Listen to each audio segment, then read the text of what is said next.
ஆலயா cotton trending வேட்டிகள் ஷர்ட்டுகள்.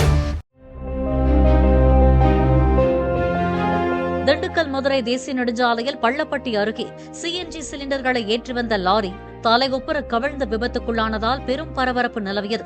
கோவையிலிருந்து அலங்காநல்லூருக்கு சென்று கொண்டிருந்த லாரி ஓட்டுநரின் கட்டுப்பாட்டை இழந்து சாலையோர பள்ளத்தில் கவிழ்ந்தது. இதில் லேசான காயங்களுடன் ஓட்டுநர் உயிர் தப்பினார். தகவல் அறிந்து சம்பவ இடத்திற்கு வந்த போலீசார் நிலக்கோட்டை தீயணைப்பு படை வீரர்களுடன் சேர்ந்து சிஎன்ஜி கேஸ் கசிந்து விடாத வகையில் சிலிண்டர்களை மீட்கும் பணியில் ஈடுபட்டுள்ளனர்.